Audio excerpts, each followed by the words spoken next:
Estamos con Gabriel Puricelli. Gabriel es sociólogo, investigador del Laboratorio de Políticas Públicas. Buenas tardes, bienvenido. Hablaba Chacho del legado. ¿Cuál te parece que es el legado? ¿Cómo se conforma un legado? Bueno, evidentemente Chávez formó parte de una serie de líderes que llegaron, de líderes emergentes post-crisis en los distintos países de América Latina. Y si hay un legado que hay que reconocerle de inmediato es haber optado por políticas diametralmente opuestas a las que habían provocado la crisis. Como líder emergente llega a la presidencia sin un gran proyecto de país, sin un plan muy preciso, sino con algunas intuiciones respecto de lo que no se podía volver a hacer. Retoman en alguna medida parte del impulso reformista que antes de él ya había tenido el presidente Caldera, que es el primer presidente venezolano posterior al Caracazo, y evidentemente con el correr del tiempo y la consolidación de un liderazgo intenta, y esta es la organización y parte del legado que va a estar sometido a una dura prueba con su desaparición ahora. Se puede decir que le lega al sistema político venezolano el Partido Socialista Unido de Venezuela, que es la organización que él imaginó junto a otros miembros de su gobierno, junto a la amplia base militante chavista, y que se va a encontrar en la situación de demostrar efectivamente que es un partido y no simplemente la amalgama de esta miríada de pequeños grupos que al principio de su gobierno constituyeron la base de la administración originaria de Hugo Chávez, que recordaremos llegó al gobierno en 1998 al frente del movimiento Quinta República y que luego, con el correr de los años, fue incorporando otras fuerzas y grupos militantes al gobierno y terminó por unificarlos en este experimento que, insisto, es parte de su legado y al mismo tiempo va a estar inmediatamente sometido a la dura prueba de probarse en el gobierno sin un líder que significaba mucho, evidentemente, para la mayoría de su pueblo y que era una presencia prácticamente permanente y omnisciente en todas las áreas del gobierno. Justamente sobre eso te quería preguntar, porque hay algunos que dicen que fue muy personalista, que la figura del líder fue demasiado fuerte. Yo quería saber qué papel crees que cumple la cúpula ejecutiva y qué papel el pueblo, o sea, las distintas organizaciones sociales que él dejó estructuradas. Bueno, el personalismo, más que ser una acusación, en algunos casos es una descripción de un modo de hacer las cosas en un contexto donde el sistema político, como pasó en varios países y no solo en Venezuela, se ve licuado de un día para el otro, ¿no? Y entonces las instituciones que habían soportado a partir del pacto de punto fijo la democracia venezolana durante 40 años no estaban más, se reemplazó una élite completa y efectivamente ese vacío a veces lo reemplaza una organización cuando el proceso político ha sido tal que la organización ha tenido tiempo de prepararse en espacios de oposición, en niveles de gobierno inferiores, como puede haber sido, y es claramente el caso de Brasil, y en otros casos hay una persona que llega ahí enancada primero en el descontento popular antes que en la adhesión, que luego, si hace las cosas relativamente bien, puede transformar ese descontento en adhesión. Y la verdad es que en procesos como el venezolano o como el ecuatoriano, son dos casos donde no se termina muy bien de ver, sobre todo para un observador externo, que siempre tenemos información limitada y que estamos obligados a la cautela a la hora de especular con lo que pasa. Todo lo que han sido iniciativas organizativas desde el punto de vista político parecen haber venido muy a la cola de las iniciativas gubernamentales concretas. Entonces, además de un personalismo, ha habido en la gestión de Chávez un hiperactivismo donde parece haber habido muy poco tiempo para consolidar una organización, y me parece que de alguna manera ese es el desafío que estamos viendo en este momento. Para decirlo Para dar un ejemplo, el gobierno de Chávez se ha destacado muchísimo por llegar y desconfiar muy radicalmente del Estado que heredaba y entonces toda su política social estuvo puesta en manos de las misiones. Es decir, no se utilizaron los ministerios que ya existían para llevar la ayuda de emergencia primero y para desarrollar los planes sociales de largo plazo después, sino que se paralelizó en todo momento al Estado.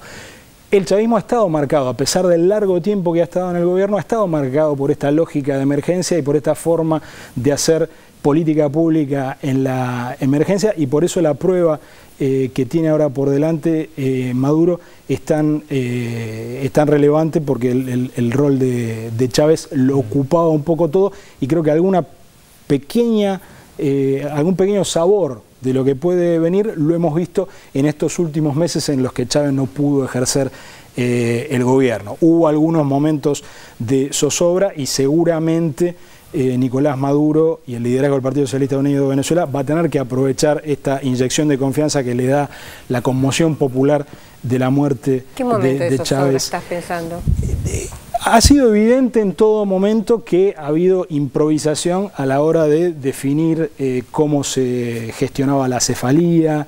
El propio Chávez, lo último que tuvo que hacer antes de irse de Venezuela a Cuba, lo que lamentablemente no fue la cura de su enfermedad, estuvo obligado a resolver la cuestión de la sucesión, y las últimas palabras significativas en esta historia larga de Chávez fueron: mi sucesor es Nicolás Maduro, y me parece que ahí hay que ver algunos síntomas a los que hay que prestarle atención, a los que seguramente son más conscientes que nosotros, que los podemos analizar con mucha distancia aquí, los propios dirigentes venezolanos que se tienen que hacer cargo de este proceso ahora.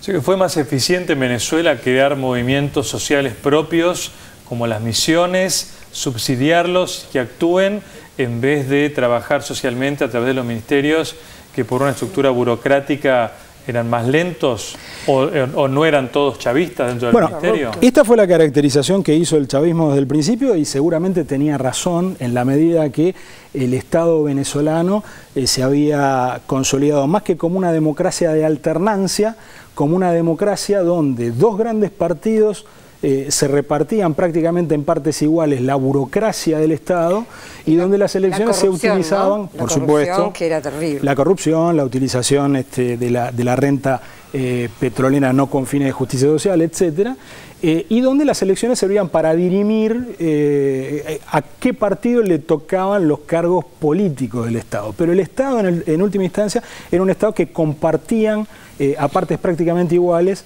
Acción Democrática y COPEI, el partido democristiano. Entonces era un Estado que en alguna medida era un caso, no sé si único, tal vez muy parecido al caso del Estado paraguayo con el Partido Colorado, donde un gobernante que viene de fuera del sistema se encuentra con una estructura con la que prácticamente no puede hacer nada. Enseguida seguimos, Gabriel. Así es, vamos a tomar contacto nuevamente con Pedro Brigger, que está en Caracas. Pedro.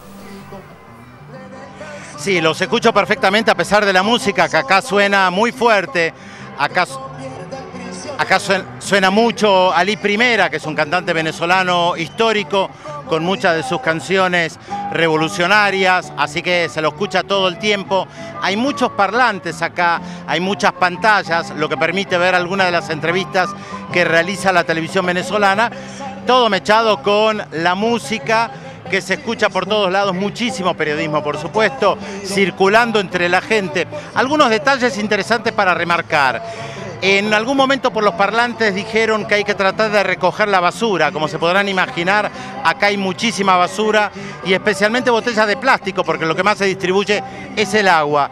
Y por los parlantes decían: hay que cuidar la ecología, esto es plástico, hay que cuidarse, recojan las bolsas, recojan todo lo que puedan.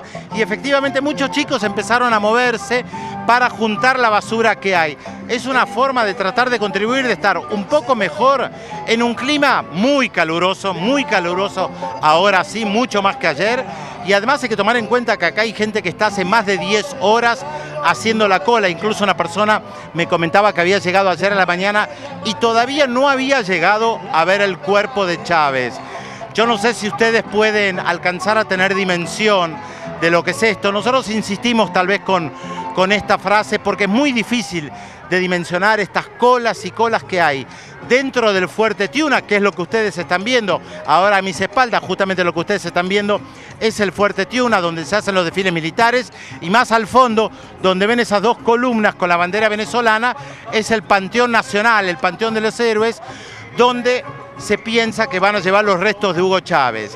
Hay un detalle interesante respecto al Panteón de los Héroes. No es solamente el Panteón de Simón Bolívar, no es que se lo compara únicamente a Chávez con Bolívar, más allá de que también es cierto que cuando se habla del libertador Simón Bolívar, se habla también del libertador Hugo Chávez, y lo decía el propio Nicolás Maduro, lo decía el propio el presidente de la Asamblea Nacional, Diosdado Cabello.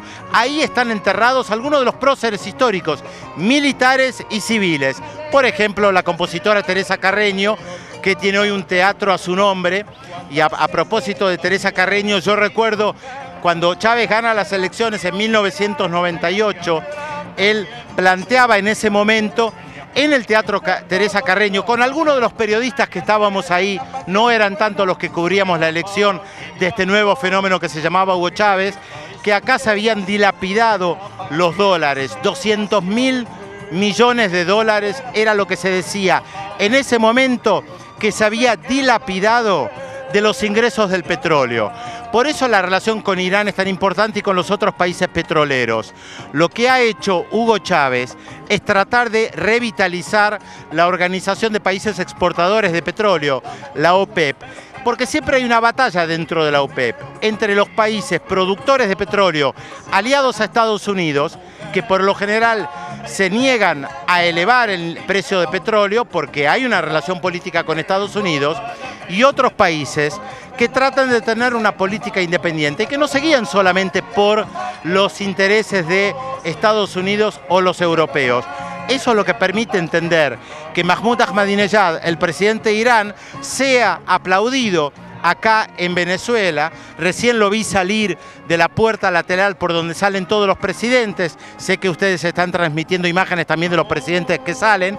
Ahmadinejad salió por ahí, paró, saludó al público y el público lo aplaudió. Y hay que entenderlo en este contexto, lo que significa el tema del petróleo y la ayuda económica o la relación económica que hay entre Irán y Venezuela.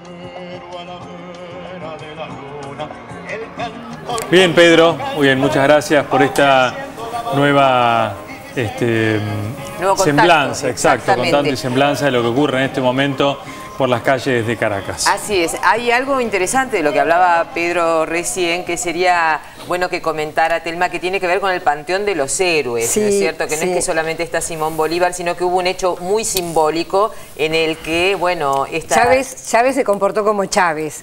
Lo que decidió cuando... una de las primeras medidas de su gobierno fue incorporar en el panteón a Guaycaipuro. Guaycaipuro fue el cacique bravísimo que resistió contra los primeros españoles que llegaron a la región, que luchó contra, creo que era de la tribu de los Caribes, justamente. Y entonces cuando Chávez, que le gustaba revisar la historia y reescribirla de alguna manera, lleva a Guaycaipuro al lado de los restos de Bolívar, él de alguna manera nos estaba diciendo... Venezuela no empezó en el siglo XIX, no empezó hace 200 años, sino que empezó hace mucho tiempo atrás, como 3.000. Hace 3.000 años atrás que tenemos nuestras raíces y nuestras historias. Por eso el incorporar a los indígenas, a los negros, a los mestizos, es dar otra vuelta de hoja a la historia de Venezuela, ¿no? Claro, claro. Bueno, Gabriel, en el sistema político venezolano, digamos, ¿con qué Venezuela se encontró Hugo Chávez en el momento en que le tocó gobernar, y desde lo que es el sistema político concretamente, qué es lo que se ha modificado? Bueno, cuando llega Chávez en las elecciones del 98, su principal competidora era una ex reina de belleza. O sea, para dar una idea... de lo que fueron las elecciones del 98, de lo que significó la licuación del sistema político venezolano, dos outsiders con historias completamente distintas, la ex reina de belleza con el apoyo de algunos partidos tradicionales y de parte de la derecha, mientras que Chávez prácticamente como un candidato casi de incógnita. porque no era todavía en ese momento más que el hombre que emergía como desde un momento de un estado de ánimo muy antisistema en Venezuela, que luego sí va definiendo un programa político y a los que luego hasta llega a darle nombre, y ahí bastante avanzado en su gobierno empieza a hablar del socialismo del siglo XXI. Entonces, dos partidos que se habían repartido el poder durante 40 años no figuran prácticamente en los resultados electorales ese año. Chávez, que rápidamente impulsa un proceso constituyente que le permite, y en esto sigue un patrón en el que lo imitó algunos años después Rafael Correa, de construir las reglas del nuevo sistema político al mismo tiempo que se construye una base de apoyo propio. Hasta llegar yo diría tal vez las últimas elecciones, donde empieza a cuajar un nuevo sistema político en Venezuela, con un partido socialista unido encabezado por Chávez, que parece transformarse en el partido natural de gobierno, pero con una oposición bastante fuerte, que además en las últimas elecciones lleva a un candidato que curiosamente fue electo diputado en la misma elección que Chávez es electo por primera vez presidente, que llega también en aquel momento como un outsider con el apoyo de la derecha en 1998, pero que en estas últimas elecciones eligió, desde la vestimenta, desde lo gestual e incluso por los temas que propuso en la campaña, no situarse por fuera del registro discursivo del chavismo, sino tratando de encarnar alguna forma de cambio sin cuestionar el 100% de lo hecho hasta ahora. Entonces, de alguna manera, a la muerte de Chávez se llega también, después de un periodo de maduración y de recreación de un sistema político que hoy tiene claramente un polo en el Partido Socialista Unido y el otro polo en la Mesa de Unidad Democrática, que sin duda estará reiterando su mismo candidato en las elecciones que deben hacerse antes de 30 días. Desde los medios de comunicación probablemente se instale la idea de que un gobierno muy personalista no es demasiado democrático en principio, y luego que un gobierno de 14 años tampoco lo es, porque tendría que haber alternancia. Lo hablábamos fuera de cámara ayer, donde aparecían otros ejemplos, como el de Merkel, por ejemplo, que hace un montón de años que está en el poder, o la misma Margaret Thatcher, que también estuvo en el poder mucho tiempo. ¿Qué habría que decir respecto de esta imagen que se instala de gobiernos personalistas que, digamos, intentan bastantes reelecciones? No es que lo intentan, lo logran, efectivamente se presentan y la gente los vota, y esta idea instalada de que esto es poco democrático? Bueno, no hay una regla que sigan homogéneamente y a lo largo de toda su historia en ninguna de las democracias que existen en el mundo. Hay que decir que la idea de alternancia está presente ya en filósofos políticos previos a la Revolución Francesa, ha sido siempre una discusión de la filosofía política, pero en la historia concreta, países que tienen una constitución, como los Estados Unidos, en la que se han inspirado la mayoría de las constituciones de los países de todo el hemisferio occidental, de las Américas, llegan a la conclusión de que es necesario limitar la reelección después de que Franklin Delano Roosevelt se cansa de ser reelecto y solo deja de ser reelecto porque lo vence la muerte. La enmienda constitucional que limita los mandatos en los Estados Unidos, que son la constitución que de alguna manera da origen a todas las demás constituciones, surge más que de la filosofía política, de una discusión abstracta, de una situación concreta donde el sistema político norteamericano y sobre todo el Partido Republicano, que se había visto tantos años relegado del poder por esta figura carismática extraordinaria de Franklin Delano Roosevelt, se llega ahí a la conclusión de que lo mejor es la alternancia. Todo esto para decir que yo creo que cada sistema político tiene que darse una norma y que tiene que encontrar un equilibrio entre la eficacia que por ahí muestran algunos gobiernos que si logran ser reelectos en condiciones competitivas y democráticas es porque algo bien habrán hecho, y la necesidad de renovar ideas, porque no siempre un gobierno que demuestra eficacia en los términos de un determinado programa político es necesariamente y por definición lo más deseable para la ciudadanía. De todas maneras, yo sí haría una distinción, y por eso me concentré más en el caso de los Estados Unidos. Hay una distinción muy clara entre el poder que detenta un presidente en sistemas presidencialistas como los que tenemos en América, que el poder disminuido que detentan los primeros ministros en los sistemas parlamentarios, que es donde es más frecuente la reelección indefinida. Es decir, hay reelección indefinida de jefes de gobierno, no de Estado, que tienen menos poder que los presidentes que tenemos en general en las Américas. Claro. Lo que yo noto que ocurre con algunos casos de personalismo es que el gobernante dice que es él el que garantiza cierto bienestar y que si él no está, quizás no siga el bienestar. Pienso, si la renta petrolera Chávez lo hubiera establecido por ley, esté él o no en el gobierno, para aquellas clases más humildes, de alguna manera se corre sobre su, como garante de que esté. Mientras sea él el que garantiza la renta petrolera, para las clases más humildes existe la necesidad de continuar con Chávez, ¿me explico? Sí, seguramente. Cuando se institucionaliza la ayuda social, esté quien esté, hay que cumplirla. Yo creo que juegan dos factores. Juega tanto el factor de la institucionalización como el factor de la demanda popular, ¿no? Cuando se alcanzan determinados logros sociales, venga quien venga al gobierno, queda un nivel de demanda y de expectativa de lo que el Estado está obligado a garantizar en términos de distribución de la riqueza, en términos de igualdad, que no puede ser borrado de un plumazo, aún si hay un cambio de gobierno. Y ahí volvemos al ejemplo, sí, venezolano, que si Enrique Capriles tuvo un discurso, tuvo el menos antichavista de los discursos de las campañas que tuvo que enfrentar Chávez desde el 98, es porque efectivamente se da cuenta que los logros sociales que ha habido en estos años y el uso distinto de la renta petrolera, de la muy superior renta petrolera, porque este es el otro factor, ¿no? El barril de petróleo estaba a $8 cuando llegó